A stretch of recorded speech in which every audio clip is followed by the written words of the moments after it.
When talking about the philosophy side of I Ching, right away, you probably think many years of study or have to be fluent in Chinese language in order to understand it.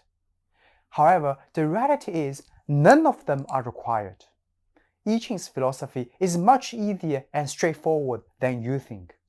In this video, let's discuss what I Ching's 3 principles really mean. I strongly recommend you to watch my previous video on yin and yang so you can have a better understanding on today's content. Already watched? Great, let's get started.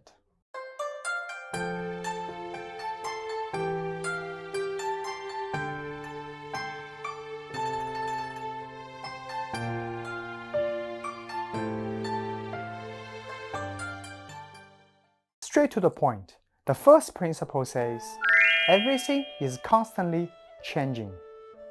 And the second principle goes against it and says, everything changes in an orderly manner. So it seems like there is something inside the change which is not changeable. So does that 2 principles contradicting each other?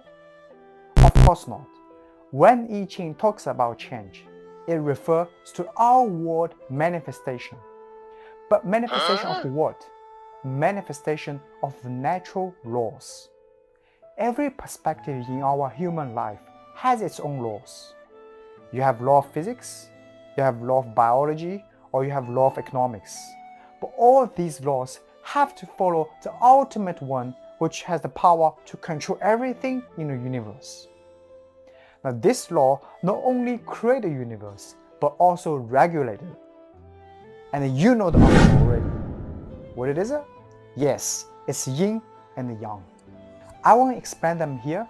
In case you're not familiar with yin and yang, please pause the video and go check out my previous ones on yin-yang theory. So now we know the manifestation of natural laws is actually the manifestation of yin and yang. So what on earth is changing, and this so-called outward manifestation? Put it simply, it is everything we can see, can smell, can feel, and any other physical interactions. The universe is expanding second by second. Winter goes, spring comes. Every cell in your body got replaced by the new ones roughly about every 7 days. In just 1 millisecond, countless changes occurred in this universe. There's no doubt about that.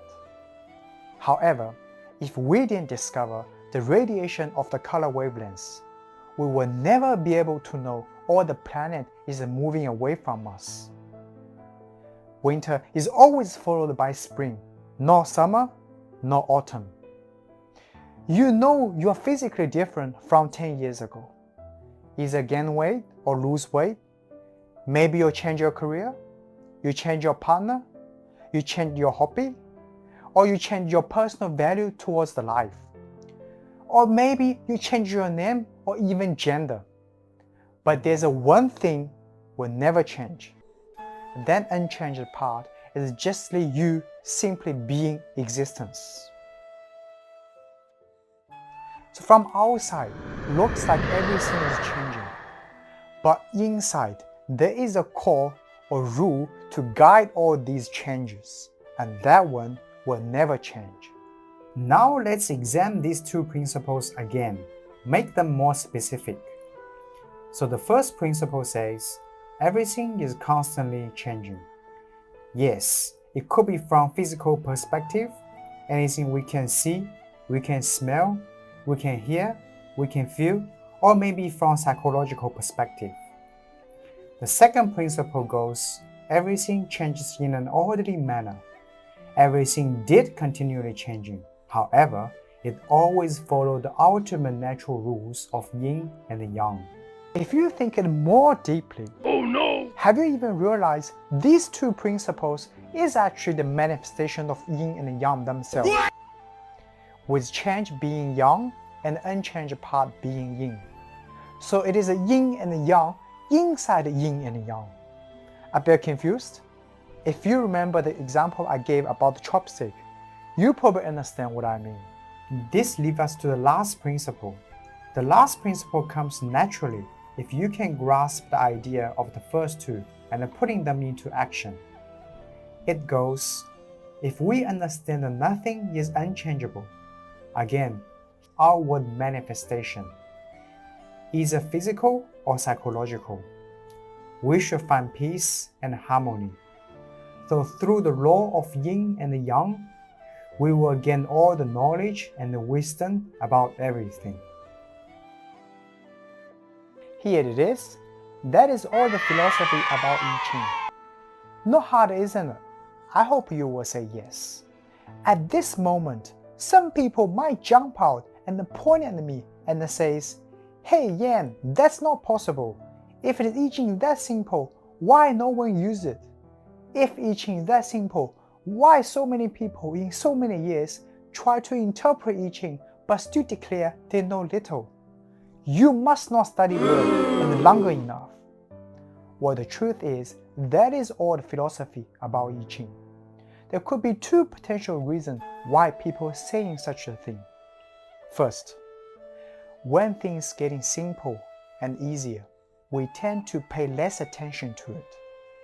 Second, when people they learning I Ching, subconsciously they telling themselves it's impossible to be this simple. That's why they interpret I Ching in a hard way. No, I'm not saying I know everything about I Ching. In fact, I'm still learning yin and yang today. Remember, simplest is also the hardest. That's it for this video. I hope you enjoy. For now, if you think I Ching's philosophy isn't really that hard, or if you think you can explain them to anyone who is not familiar to I Ching, maybe in just a couple minutes, it is really worth for me to make this video.